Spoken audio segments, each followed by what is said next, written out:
Hello everybody. Today we are going to discuss about selling without seeing the customer.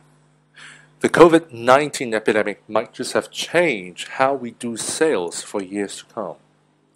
While you and your customers may be under quarantine, both you and your customers' business has to go on.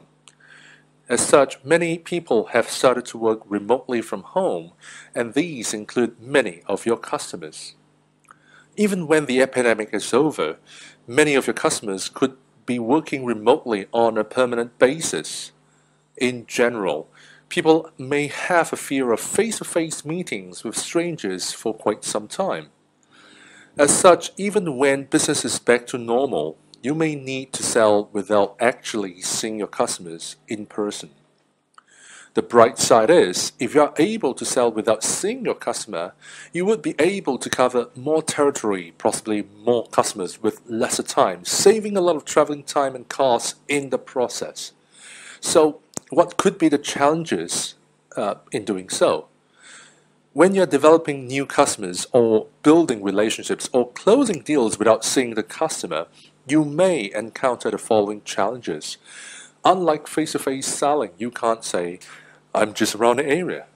I'd like to buy you lunch," or "Can we just get to know each other?" In fact, saying you'd like to share some information will be greeted by the customer saying, "Sure, send the information over." And then nothing happens after you send the information over. The key thing is how you can engage with customers rather than merely sending stuff over.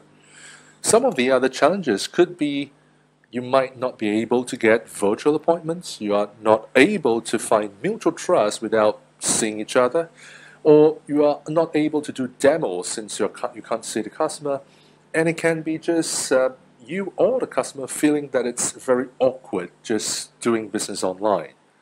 So how do we get over these challenges? Well, we can start by first sharpening your value proposition. So customers need to have a crystal clear idea of what's in it for them if they were to connect with you online. In general, here are some angles to explore if you want to get the customer's attention. It can be, how does the solution change the customer's results for the better? Or that, what problems can it help the customer to solve? How do you provide enough value to motivate your customer to be engaged? Or how could you add or create value for the customer as a salesperson? When devoid of the face-to-face relationship building, customers would tend to demand that sales will be more forthright with what value they can bring to the conversation. Using our own company as an example, we define one of our value propositions as we customize use cases that reflect real work situations so that participants can immediately use and overcome work challenges. So that's what we do. In essence, what you can do is you can explore how you can rephrase your value propositions in one of these four ways. Number one, can you help the customer to achieve a goal? Number two, can you help the customer to resolve a problem? Thirdly, can you help the customer to improve their current situation? Or finally, can you help the customer to avoid a future problem? It is thus crucial that a salesperson is able to justify and convince the customer of a strong value proposition so that the salesperson can bring the customer conversation to the next level. And we are not alone. There are different tools, and there are many tools that we can use to sell without seeing the customer. In the distant past, selling without seeing the customer means selling through a phone and sometimes a little bit of email support. In today's mobility-driven world, there are many tools at the salesperson's disposal, such as phone, WeChat or WhatsApp, emails, webinar tools, Zoom, Tencent meetings, etc., even the LinkedIn profiles, and the list goes on. Do note that you can categorize the tools into two main categories. Number one, tools that you can use to make contact with the customer. And number two, tools that you can use to create awareness of your value proposition, your brand proposition, or establish a good reputation with customers who may not know you as yet. So the first part is very easy to understand. Right? As a salesperson, you will need to reach out to customers and hustle for the sale or for the business. And a typical cold call script can be as follows.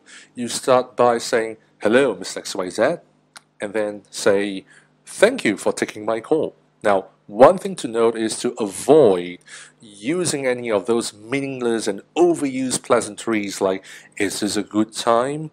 or "How are you today?" Right? It's not to say that these are bad, but it's not a good idea to use this, "Is it a good time?" or "How are you today?" in your first call, especially when the customer does not know what is your intention of making that call. The third one is, well, you can just introduce yourself. So assuming your name is Susan, so you can say, "This is Susan, Susan Star with XYZ Company." The trick here is to use your name twice so that it really makes the customer remember you. And then you can state your value proposition, like the purpose of my call is to explore ways to manage your supply chain so that it reduces your costs and still increase customer satisfaction. We have helped 4 other companies in your industry to reduce costs by 30%, and we may be able to do so for you too. And you finally end with some kind of question or something to move the sale forward. So this is what we do. We can say, Ms. XYZ, is it okay that I ask a few questions to find out if we can help you deliver better performance? Right now, there could really be better cold call scripts out there, and the scripts will differ between different industries, different products, different customer groups, and so on. Now, however, sometimes even the best crafted scripts may not be enough to get you connected with your intended target customer. And this is because each day your targeted customer could be harassed by hundreds of other salespeople. Your customer may not know whom to trust and allocate their time accordingly.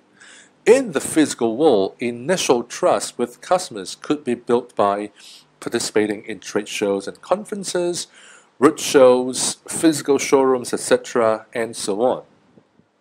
When selling becomes more virtual, such physical ways of brand and trust building with customers would have to be moved online as well.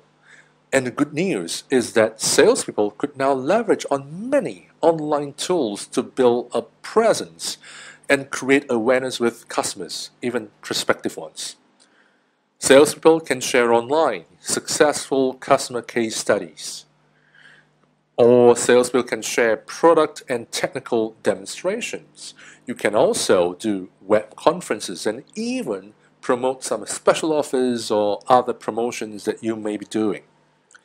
Unlike using websites that we used to do in the past to showcase a company, customers expect sellers to provide more specific insights about a certain application or for a certain customer group. Customers expect such insights are constantly updated and sent to them in a more digestible format. Customers also expect to interact with sellers should they have questions without being pressured to make those purchases. Salespeople would have to be skillful enough to make contact with customers as well as to build their online reputation and trust without seeing those customers. One thing to note is, according to research by a company called HR Charlie, the salesperson is now the single largest factor, 39%, in a customer's purchasing decision. No other factor, be it product, be that quality, or even price, equals to the impact of a salesperson. Hence, even without the usual physical marketing support, there are a lot of tools at the salesperson's disposal to sell without seeing the customer. And besides selling directly, you may also want to consider about getting referrals. Now, why referrals? If I were to take an honest look at how I have been successfully selling to customers without seeing them, the one key source of such sales is through referrals.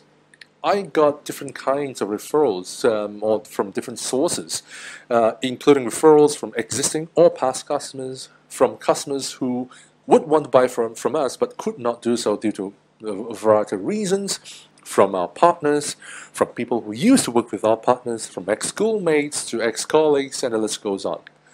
In my own view, I believe that when someone referred us to a customer, the customer tend to trust us more, and we tend to be able to get the deals quicker. Building your referral network could be an important step towards successful selling without seeing the customer. So how did I get the referrals? No, I tend not to pay referral fees. I might return a favor by using other means. Could be I return a different referral to that referrer friend, or I treat the referrer to a nice meal. In fact, I have many referrers turning down my offers to give a referral fee or to share the profits of the sale. Instead, the key reason that they gave us a referral is that they knew we will be taking good care of the customer. Perhaps it is a common phenomenon in Asia. Few people are unwilling to risk their personal reputation and trust if they don't have the confidence that the seller they refer to others is not doing a good job. The reverse is also true for many people. They feel they are strengthening their relationships with their friends and associates by referring a seller that really does a good job. Hence, while rewarding others for giving you referrals might be a fair and good business practice, merely giving and offering referral fees are unlikely to increase your share of referrals. Instead, what you might want to consider is to try the following. Build trust and relationships with as many people as you can reach, be they customers, potential customers, partners, or just about anyone. Go the extra mile. Again, for customers, for partners, go the extra mile, do a little bit harder, deliver a little bit more for your customers especially. Or if you're not able to go the extra mile, at least deliver as promised. Right? No one would like to deal with a seller that over-promise and under-deliver. And last but not least, if you really need referrals, you may just ask for it. Don't be afraid to ask. So what could be our next steps in selling without seeing the customer? Now, in all honesty, selling face-to-face is tough enough. Due to the emerging trends set forth by the COVID-19 outbreak, more parts of the selling process will and has to be done without seeing the customer. This trend is unlikely to change when we emerge from the shadows of COVID-19. The good news is that with the technological tools at our disposal, we could now reach out to more customers in faraway territories that was perhaps unimaginable just a year ago. As salespeople, there are two choices. The first one is to give up and find a different job. The second one is to rise up to the challenge and achieve outstanding results. And as good salespeople, I believe you know what choice you are going to make. And may I wish you find greater selling success. Thank you for your patience.